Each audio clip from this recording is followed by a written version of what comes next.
Bapak Ibu Saudara, kalau di sekolah biasanya yang terkenal itu dua. Yang pertama yang pintar, dan yang kedua yang lambat berpikirnya. Satu ketika Bapak Ibu Saudara masuklah guru bahasa Inggris. Sudah.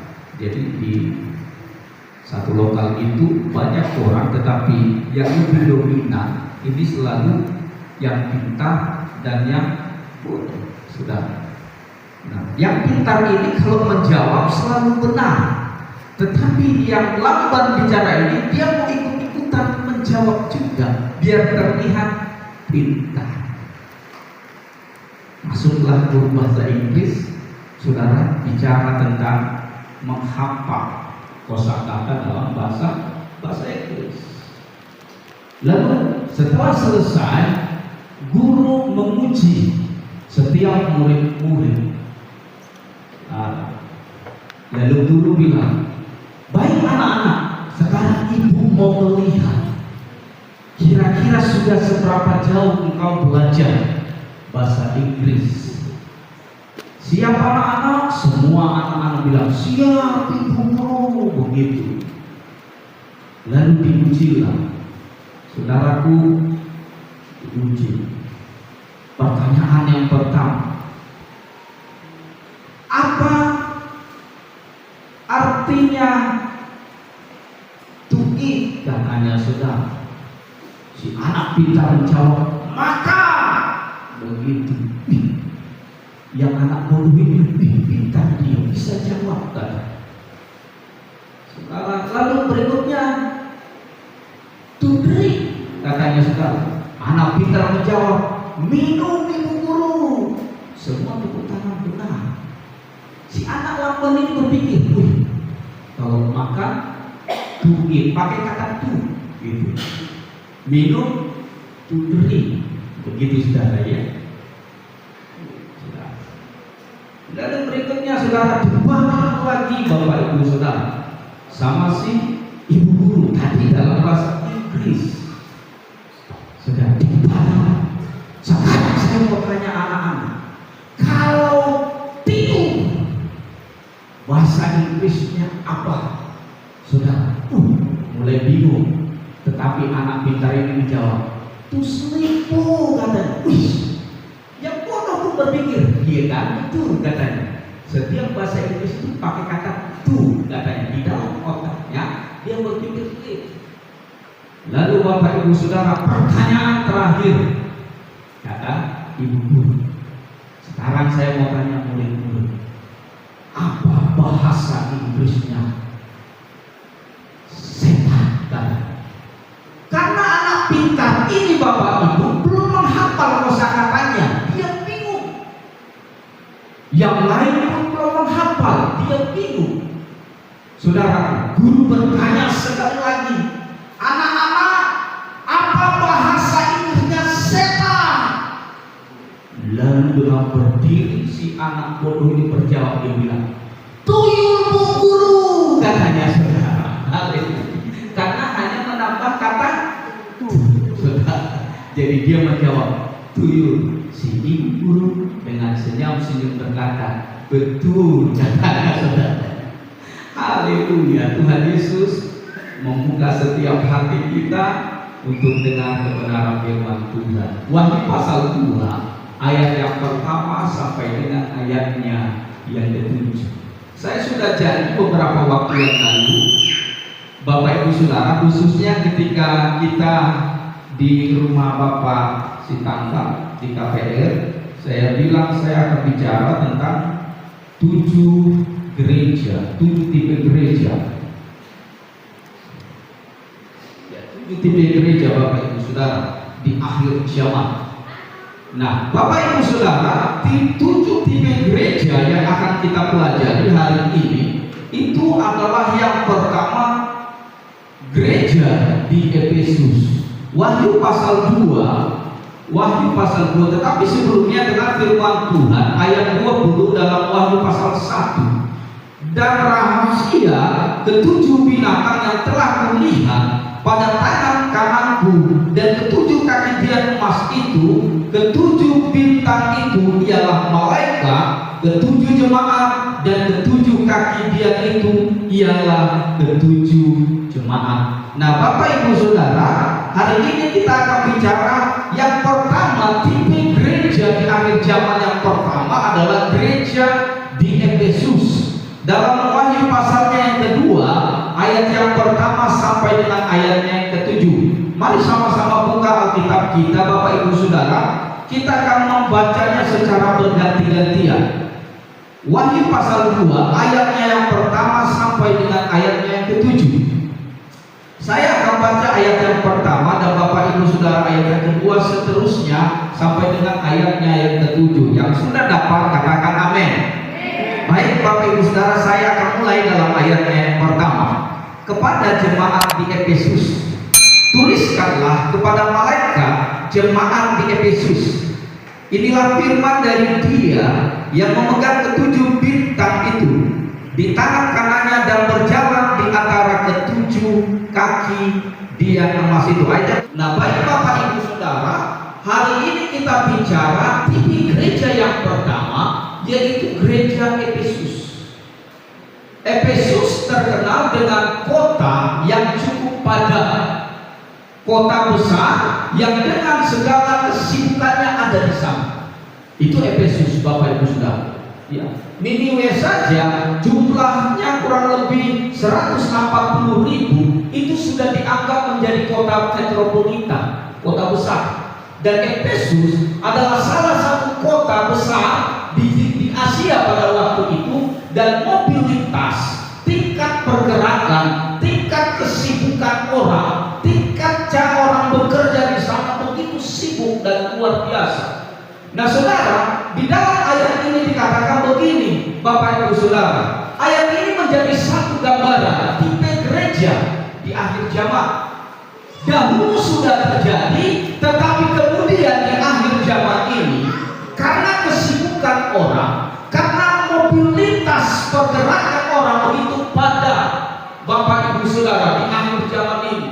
Bahkan saya kemarin mendengar di televisi, saya sudah di satu artikel, Bapak Ibu Saudara, surat kabar online, saya membaca di situ, Cina hari ini akan membatasi setiap orang untuk memegang handphone, khususnya untuk pemuda dan pemudi serta anak-anak. Kenapa?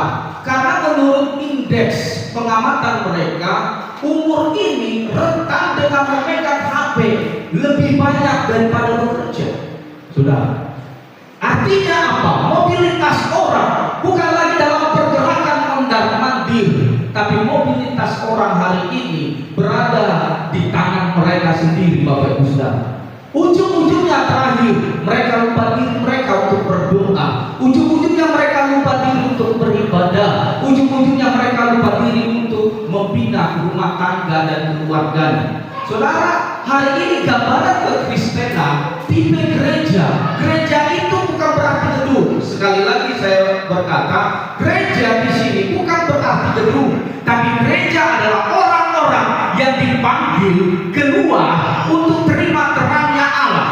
Saudara, dan itu bicara individu, perorangan, diri kita sendiri. Nah, firman Tuhan katakan apa, Bapak Ibu Saudara? Tipe gereja yang pertama adalah seperti tipe gereja orang di Efesus. Apa itu, Bapak Ibu Saudara? Perhatikan, di dalam ayat ini dikatakan demikian, Bapak Ibu Saudara. Di dalam ayat ini, inilah firman dari Dia yang memegang ketujuh binatang itu di tangan kanannya, yang berjalan di antara ketujuh kaki Dia emas itu. Perhatikan ayatnya yang kedua. Mari sama-sama kita baca ayat yang kedua dan ketiga. Aku tahu segala pekerjaanmu, baik jerih payahmu maupun ketekunanmu. Perhatikan, tunggu dulu. Pertama dia bilang memiliki ketekunan. Selanjutnya dia bilang apa? Ayo baca Bapak Ibu Saudara. Dia bilang apa? Aku tahu bahwa engkau tidak dapat sabar terhadap orang jahat. Yang berikutnya, bahwa engkau telah mencobai mereka yang menyebut dirinya rasul, tetapi yang sebenarnya tidak demikian. Bahwa engkau telah mendapat berdusta. Ayat yang ketiga, dan engkau tetap sabar dan menderita oleh karena namaku, dan engkau tidak mengenal mereka. Tipe gereja ini Bapak Ibu Saudara terlihat rohani. Sekali lagi saya katakan, tipe gereja ini terlihat rohani. Kenapa terlihat rohani? Mereka tidak sabar dengan orang yang berdosa. Mereka adalah orang-orang tekun. Sekali lagi saya katakan, mereka ini orang-orang di akhir zaman akan banyak seperti itu. Mereka termasuk orang tekun, mereka termasuk orang yang sabar menderita di dalam masalah, sabar menderita di dalam keadaan. Mereka adalah orang-orang apa Bapak Ibu Saudara dikatakan apa? Kalau ada pengajaran-pengajaran yang tidak sesuai firman, mereka akan bilang engkau sesat. Lihat saudara, tipe gereja akhir zaman di Efesus terlihat rohani. Sekali lagi saya katakan, tipe gereja ini terlihat rohani. Tetapi Alkitab kita berkata, mari sama-sama baca di dalam ayat yang keempat. Sama-sama baca Bapak Ibu Saudara, ayatnya yang keempat, 1, 2, dan 3. Namun demikian, aku mencela engkau karena engkau telah meninggalkan kasih-Mu yang semula. Ya. Engkau terlihat rohani. Engkau tetap berdoa. Engkau tetap datang beribadah memuji Tuhan. Engkau tetap angkat tangan bersorak-sorai meninggikan Tuhan. Sekali lagi itu tidak salah. Itu reaksi yang positif dan bagus untuk kita memuliakan Tuhan. Tapi Alkitab kita katakan, aku mencela engkau. Apa katanya? Karena engkau sudah meninggalkan kasih-Mu yang semula. Berarti tipe gereja di akhir zaman ini yang pertama adalah mereka terlihat rohani, tetapi mereka tidak mempunyai kasih. Lo mengerti sampai di sini? Orangnya terlihat begitu rohani luar biasa. Mungkin responnya cepat, puji Tuhan, haleluya. Mungkin Bapak Ibu Saudara kalau dengar khotbah begitu berapi-api, saya katakan itu tidak salah. Tetapi Alkitab ini berkata apa? Aku mencela engkau karena kau sudah meninggalkan. Saudara, dia pakai kata sudah meninggalkan, bukan kehilangan. Dia tidak bicara engkau kehilangan kasih-Mu yang semula. Dia tidak bicara begitu. Tapi dia berkata apa? Engkau sudah meninggalkan kasih-Mu yang semula. Kata sudah meninggalkan berarti ini orang secara sadar. Kata sudah meninggalkan itu berarti dia tahu betul dia sudah jauh. Kata sudah meninggalkan, dia sadar betul dia tidak mempunyai kasih lagi Bapak Ibu Saudara. Ini yang dikatakan oleh Alkitab. Sehingga dalam ayatnya yang kelima, sebab itu dia bilang apa Bapak Ibu Saudara? Sebab itu ingatlah betapa dalamnya engkau telah jatuh, bertobat. Sebab itu ingatlah betapa dalamnya engkau telah jatuh, bertobatlah. Sebab itu engkau harus bertobat. Saudara lihat, orang yang tidak mempunyai kasih, dia bilang apa? Engkau bertobat. Begitu dalam. Sudah bayangkan, ada banyak kekristenan datang ke gereja itu tidak mempunyai kasih. Apa cirinya, saudara? Di dalam Yohanes pasalnya yang ke-15 ayatnya yang ke-10. Perhatikan, saudara. Yohanes 15 ayatnya yang ke-10. Bisa bantu saya?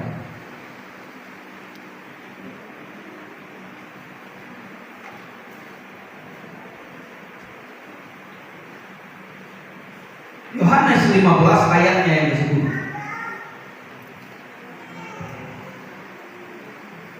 Ayo Bapak Ibu dengan cepat bantu saya. Yohanes 15 ayat 10.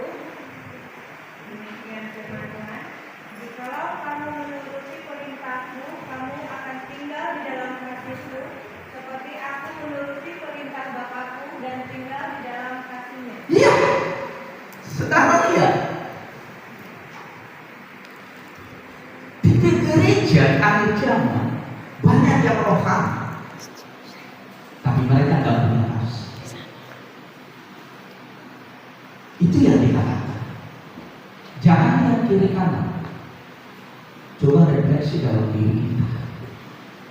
Jangan lihat suamimu, jangan lihat istrimu, jangan lihat anakmu.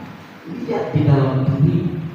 Dan cirinya dia bilang begini, kalau engkau punya kasih, engkau taat firman Tuhan. Itu katanya. Amin, saudara. Coba ya, coba Bu. Tadi baca sekali lagi, kita tolong sambil berdiri Bu. Yohanes 15 ayat 10 demikian firman Tuhan. Jikalau kamu menuruti perintahku, kamu akan tinggal di dalam kasihku, seperti aku menuruti perintah Bapakku dan tinggal di dalam kasihnya. Ya, jikalau engkau menuruti perintahku, maka engkau akan tinggal di dalam kasih itu, Bapak Ibu Saudara. Ya, tinggal di dalam kasih itu. Engkau menuruti perintahku kan? Nah, saya akan baca begini dalam 1 Yohanes pasalnya yang kelima, ayat yang ketiga. Sebab inilah kasih kepada Allah, yaitu bahwa kita menuruti perintah-perintahnya. Nah, saya mau katakan begini, apa yang semula ditinggal, sekali lagi ditinggal oleh orang jemaat Efesus, apa? Yaitu kasih kepada Allah. Pak, di dalam Alkitab kita kasih itu dua, kasih kepada Allah dan kasih kepada manusia. Saya mau katakan itu benar, tetapi lebih pasnya adalah kasih kepada Allah. Sekali lagi saya katakan, kasih kepada Allah dan kasih kepada manusia. Yesus ngomong begitu, saudara. Dia bilang gini, hukum Taurat itu disimpulkan dalam dua hal, yaitu kasih kepada Allah dan kasih kepada sesama manusia. Tapi saya mau katakan sekali lagi, itu disimpulkan di dalam satu kasih, yaitu kasih kepada Allah. Ketika orang mengasihi Allah, maka dia akan secara sukarela, otomatis akan mengasihi orang lain. Contoh, saudara, ketika engkau sudah berkeluarga, secara otomatis engkau akan mengasihi anakmu, betul kan? Ya, sudah. Tidak perlu dibilang bagaimana, pasti engkau punya kasih tersendiri. Bisakah engkau punya kasih kepada orang lain? Tidak bisa, karena itu bukan keluarga. Nah, ketika kita mengasihi Allah, maka secara otomatis kita akan mengasihi sesama manusia. Nah, kasih inilah yang ditinggalkan oleh jemaat di Efesus. Kasih inilah yang akan terjadi, Bapak Ibu Saudara, yang ditinggalkan oleh gereja hari ini. Kasih itulah yang akan hari-hari ini hilang, tidak dilakukan lagi, yaitu kasih kepada Allah. Tetapi Bapak Ibu Saudara, Alkitab kita menyebutkan engkau hanya memiliki kasih kepada Allah kalau engkau menuruti firman Tuhan. Amin, saudara. Karena apa yang dikatakan firman Tuhan, ketika engkau menuruti firman-Nya, maka kasih itu akan ada dengan sendirinya dalam diri kita. Itu sejalan dengan apa yang dikatakan firman Tuhan di dalam Galatia pasal yang kelima ayat 22. Alkitab kita menyebutkan bahwa orang yang memiliki buah-buah roh, manifestasi roh, yang pertama adalah kasih. Nah, orang yang penuh dengan manifestasi roh itu bukanlah orang yang tidak disiplin dalam firman. Sekali lagi saya mau bilang, orang yang dipenuhi roh bukanlah orang-orang yang tidak disiplin dalam firman, tapi mereka yang mentaati firman itu 100%. Amin. Itu sudah. Sekali lagi saya bilang, orang yang dipenuhi roh adalah orang-orang yang taat firman, yang melakukan firman itu 100%. Kalau dia sudah lakukan firman itu dengan baik, maka dengan sendirinya buah roh akan turun. dan salah satu buah roh, yaitu kasih. Sudah, kasih. Nah, gereja Efesus bilang di sini, dia tidak punya kasih itu, saudara. Pak, tapi di dalam ayat itu dia bilang kalau ada orang yang berdosa mereka cepat putus. Dalam kesehariannya mereka lihat orang berdosa mereka benci. Dalam kesehariannya mereka lihat orang berdosa mereka benci. Dalam kesehariannya mereka adalah orang-orang yang tekun. Tetapi dalam keseharian hidup mereka, mereka bukanlah orang yang taat firman Tuhan. Itu kuncinya, saudara. Sehingga lama kelamaan karena kesibukan mereka, karena itu hati-hati dengan kesibukan. Yang setuju dengan saya katakan amin. Hati-hati dengan kesibukan, karena kesibukanmu akan mengurangi jam-jam doamu kepada Tuhan. Karena kesibukanmu akan mengurangi keintimanmu dengan Tuhan. Karena kesibukanmu akan mengurangi meditasi rohanimu dalam merenungkan firman Tuhan. Pak, tapi sambil di jalan saya bisa berdoa, puji Tuhan. Pak, sambil menyetir mobil saya bisa berjalan, puji Tuhan. Tapi Alkitab kita berkata, kalau kamu berdoa, masuklah ke kamar, jangan ada orang. Artinya, seluruh alam pikiran dan hati terlibat saat engkau berjumpa dengan Tuhan. Bukan berarti Bapak Ibu Saudara, waktu engkau sambil nyetir berjalan nyetir bawa mobil, engkau berdoa itu tidak baik, tidak, saudara. Karena itu saya selalu bilang, kalau engkau sedang makan, engkau berdoa, itu bukan doa menurut saya, saudara. Tapi laporan kepada Tuhan bahwa hari ini engkau sedang makan, minta Tuhan memberkati makanan. Doa adalah perjumpaan secara roh antara rohmu dengan roh Tuhan. Ini yang dikatakan oleh Alkitab. Mereka terlihat rohani, tapi mereka meninggalkan kasih mula-mula. Apa itu, saudara? Kasih kepada Allah. Sehingga engkau tidak lagi peduli dengan suamimu, karena kasih kepada Allah hilang. Engkau biarkan suamimu berbulan-bulan tidak di gereja. Engkau akan tertawa dan engkau akan tersenyum biasa-biasa saja, seolah-olah tidak ada di situ dosa. Engkau membiarkan anak-anakmu, Bapak Ibu Saudara, tidak pergi ke gereja. Dia tidak ke gereja, engkau tidak tegur dia. Dia tidak pergi ke gereja, engkau tidak nasihati dia. Bapak Ibu Saudara, engkau melihat keluarga-keluargamu, Bapak Ibu Saudara, biasa-biasa saja. Engkau tidak ajari mereka bagaimana untuk datang kepada Tuhan. Saudara perhatikan, orang yang mengasihi suaminya, begitu dia melihat suaminya berbulan-bulan tidak datang beribadah, dia bilang, sayang, aku setiap minggu datang ke gereja, tapi aku ingin setiap minggu bersama-sama denganku, supaya nanti waktu masuk surga nanti aku bisa bersama-sama dengan Tuhan. Berarti engkau peduli dengan suami. Amin, saudara. Begitu juga dengan istrimu. Sayang, bagaimana ini sayang? Kok cuma aku yang ke gereja, sementara kau enggak? Aku sayang loh sama aku. Aku enggak ingin kalau nanti masuk surga engkau enggak ada di sana. Engkau masuk neraka, aku masuk surga. Aku mengasihi. Ayo kita sama-sama.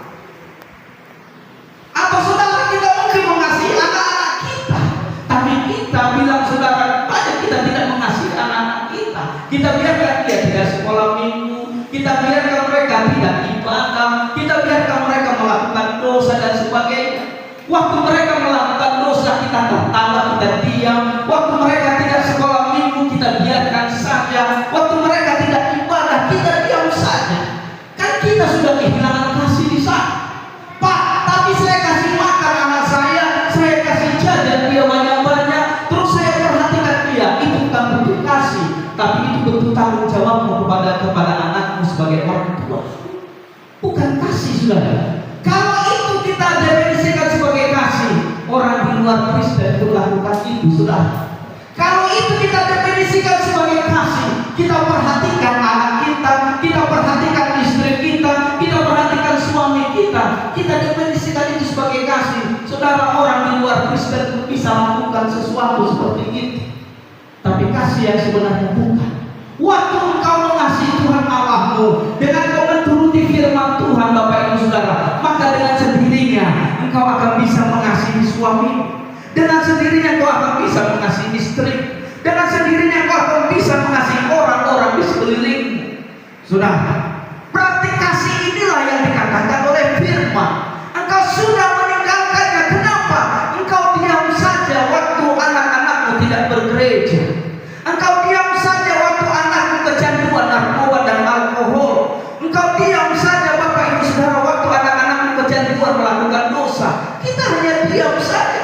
Dengan bangganya kita berkata, nak pergi sana pramuka, nak pergi sana kegiatan, padahal itu hari Minggu. Saudara, anak saya larang mereka. Supaya apa? Supaya orang luar, supaya orang dunia tahu bahwa hari Minggu adalah hari ibadah untuk orang Kristen. Anak saya mulai dari TK, saudara, waktu itu pernah diajak jalan-jalan. Saya bilang, hari Minggu anak saya nggak bisa gereja, nggak bisa jalan-jalan, karena dia harus ibadah.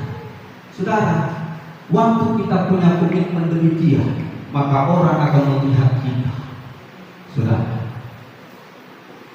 berapa banyak orang Kristen pada apa? Minggu pertama belum, minggu kedua belum hati-hati. Saudara, membangun karakter begitu, akan lama-lama kita akan berkata, ya sudah, sekali-sekali boleh. Saudara, boleh bayangkan kalau tolak ukur itu yang kita pakai itu untuk berkata kepada Tuhan, sekali-sekali Tuhan nggak apa-apa ya, bolong Tuhan. Lalu Tuhan akan ngomong, oke nak, sekali-sekali kau nggak kasih oksigen, boleh lah ya. Kira-kira menurut saudara bagaimana? Waktu saudara bilang, ya Tuhan, oke lah ya Tuhan, dalam 1 bulan aku bolong sekali, oke lah nak ya.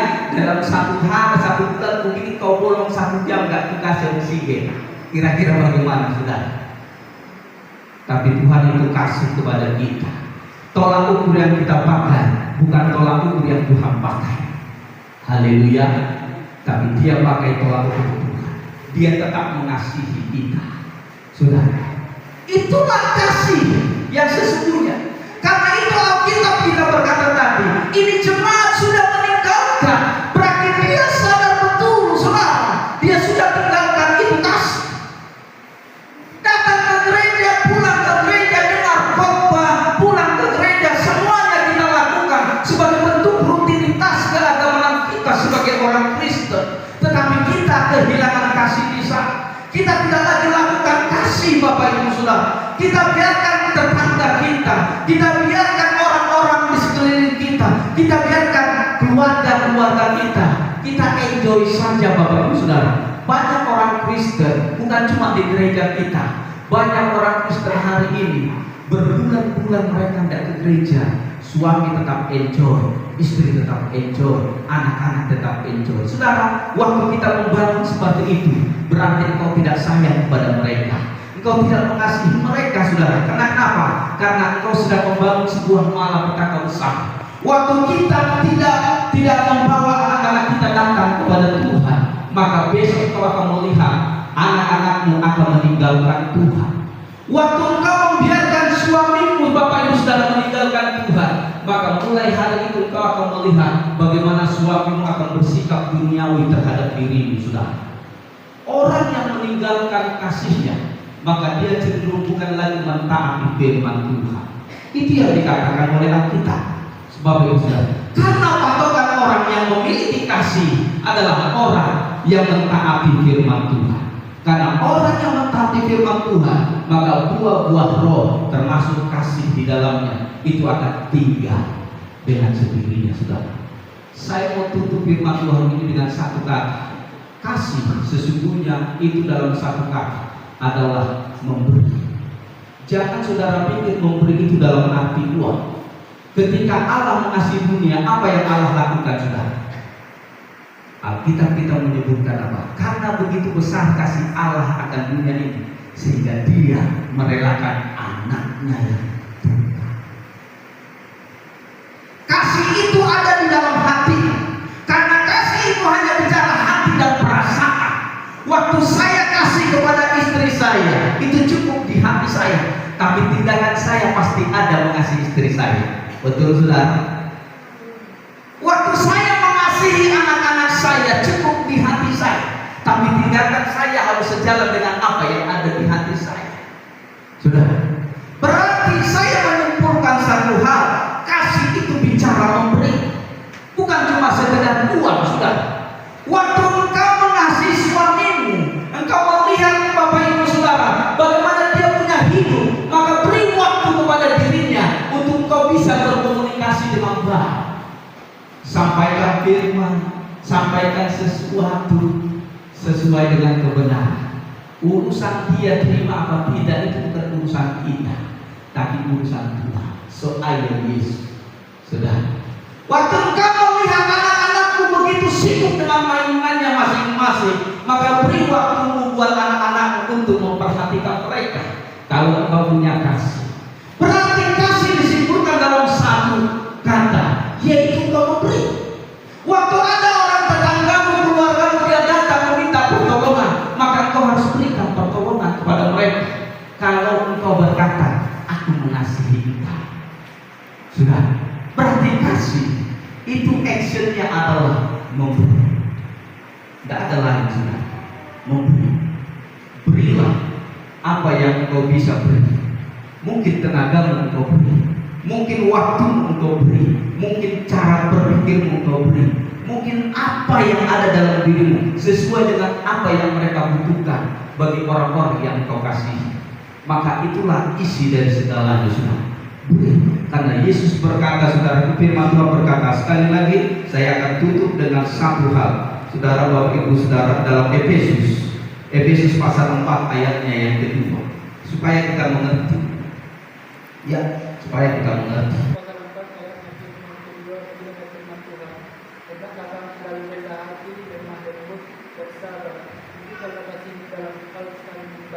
Iya, tunjukkanlah kasihmu dalam hal saling membantu. Kasih itu bicara perasaan di hatimu. Waktu ada orang datang kepadamu, dia minta pertolongan, mungkin saudara katakan, Bu, tolonglah bantu saya hari ini saja, bantu saya, tetanggaku nanti kami mau arisan, bisa nggak bantu datang untuk apa narkoba? Seorang Batak bilang begitu, saudara, ya. Oh bisa, Bu. Tapi kalau sudah, aduh Bu, saya sebenarnya bisa loh Bu, tapi gimana lagi ya, saya pun ada kegiatan di gereja. Wah, dibungkus pula itu dengan kegiatan gereja, saudara. Lalu kita bilang, I love you, aku mengasihimu. Nonsense, sudah. Tunjukkanlah kasihmu dengan memberi bantuan. Berarti saudara harus memberi. Memberi bukan buat identik dengan kau kasih uang. Sudah. Enggak. Ada orang yang datang mengasihi, kau mengasihi dia butuh tenaga, saudara bantu. Ada orang yang datang, Bapak Ibu Saudara, dia butuh minta pertolongan, saudara tolong mereka. Itulah definisi tindakan kasih. Ingat sekali lagi, itulah definisi tindakan kasih. Sudah. Makanya waktu Allah mengasihi dunia, Bapak Ibu Saudara, apa dia bilang? Karena begitu besar kasih Allah akan dunia ini. Allah bukan sekedar memperhatikan, dia perhatikan kok. Allah bukan sekedar tidak peduli, dia peduli kok. Tapi pedulinya Allah, perhatiannya Allah dibungkus dalam satu tindakan, itu apa? Action. Aku akan utus anakku yang tunggal. Perhatikan, bahasanya anak tunggal Allah yang satu-satunya dia persembahkan sebagai apa? Korban penebusan dosa. Dia rela membiarkan anaknya mati, dia rela membiarkan anaknya menderita di kayu salib karena dia mengasihi kita. Berarti tindakan kasih itu penting. Bukan cuma di minggu kita berkata I love you, aku mengasihimu, bukan. Sudah, tapi ada satu tindakan, memberi. Maka berilah, sudah. Kasih tenaga, kasih waktu. Bilang kepada suamimu, sambil engkau tidur-tiduran bareng-bareng, saya, kayak mana ya? Aku sih senang kalau aku gereja sendiri. Aku sih senang loh, maka cuma kita aja, tapi anak-anak kita bagaimana? Saudara, di jemaat ini sudah ada beberapa yang saya perhatikan. Ketika mereka tidak mengasihi anak, sekali lagi saya katakan tidak mengasihi, itu bukan berarti dia tidak peduli dengan anak. Orang yang mengasihi anaknya dalam kekristenan, dia harus bawa anaknya ke gereja. Setuju dengan saya, saudara? Karena itu intinya. Sekali lagi, orang yang mengasihi anaknya, dia harus membawa anaknya ke gereja. Tanggung jawabmu kasih makan, tanggung jawabmu mensekolahkan dia, tanggung jawabmu kasih uang jajan sama dia. Tapi saudara, kasihmu kepada anakmu, engkau tidak ingin dia masuk api neraka. Amin, saudara. Karena engkau mengasihi anakmu supaya anakmu tidak masuk api neraka, maka jalan satu-satunya engkau harus membawa dia dekat kepada Tuhan. Amin. Karena engkau mengasihi suamimu supaya suamimu tidak masuk neraka, maka jalan satu-satunya ajak suamimu untuk dekat dengan Tuhan. Kalau engkau mengasihi istrimu, Bapak Ibu Saudara, supaya istrimu tidak masuk neraka, maka jalan satu-satunya engkau bawa istrimu dekat dengan Tuhan. Kalau engkau mengasihi keluargamu, mengasihi orang tuamu, mengasihi orang-orang dekatmu, supaya mereka tidak masuk surga, maka sebisa tenaga engkau beri waktumu untuk berkata-kata dengan mereka, mengajak mereka untuk dekat dengan Tuhan. Sudah, itulah kasih. Sehingga ketika kasih itu diterapkan, tidak diterapkan di Efesus, Tuhan katakan apa? Engkau harus bertobat. Tuhan katakan apa? Engkau sudah dalam jatuh, Bapak Ibu Saudara. Terlihat sepertinya sepele, setiap minggu ke gereja, setiap minggu berdoa, tapi mereka abaikan kasih itu, Bapak Ibu Saudara. Dan Alkitab bilang apa? Engkau harus bertobat karena engkau sudah dalam jatuhnya. Saudara, bayangkan kasih yang dia maksudkan sudah dalam jatuh. Berarti standar Allah adalah kasih. Karena itu saudara, turuti firman Tuhan. 1 Yohanes 5 ayat yang ketiga. Ketika kau turut firman Tuhan, secara otomatis kita tinggal di dalam kasih. Dan kasih yang harus kita miliki adalah kasih kepada Allah. Waktu kita kasih kepada Allah, maka secara otomatis kita akan mengasihi sesama kita, manusia. Ketika Yesus diperhadapkan dengan orang-orang Yahudi dan orang-orang Farisi waktu itu, mereka bertanya, kasih kepada sesama kita manusia itu siapa? Saudara, Alkitab kita bilang ada datang pendeta, ada datang penginjil di sana, tapi yang datang itu hanya orang biasa yang peduli kepada orang miskin, yang peduli kepada penderitaan, yang peduli kepada orang-orang yang susah. Itulah kasih. Sesama manusia itu artinya apa? Mereka yang bukan sebagai simbolitas melakukan firman, tapi memang di dalam hati mereka sudah menjadi pelaku firman. Karena itu jadilah pelaku firman, supaya kau tinggal di dalam kasih. Waktu kita tinggal di dalam kasih, Bapak Ibu Saudara, maka dengan sendirinya kau bisa mengasihi suamimu, kau bisa mengasihi istrimu, kau bisa mengasihi anak-anakmu, engkau bisa mengasihi orang-orang seiman. Alkitab kita berkata bukan cuma orang-orang seiman, tetapi sesama manusia. Itu artinya apa? Orang-orang ciptaan Allah. Bukan agama Kristen saja, tapi ada agama lain di sana. Mereka butuh kasih saudara, supaya mereka bisa diselamatkan oleh Tuhan. Amin, saudara. Karena itu jangan seperti jemaat di Efesus, engkau terlihat rohani, tapi engkau sudah meninggalkan kasihmu. Itu titik gereja kekristenan di akhir zaman. Kita termasuk di dalamnya mana, saudara? Apakah kita orang rohani tapi tidak punya kasih, atau sebaliknya? Mari saudara, kalau kita belum, bahkan kita sudah meninggalkan kasih itu, maka kembalilah kepada Tuhan. Lakukan firman, itu Alkitab kita bilang. Tinggal di dalam firman, maka kau akan tinggal di dalam kasih. Tuhan Yesus memberkati kita. Kita tundukkan kepala kita berdoa.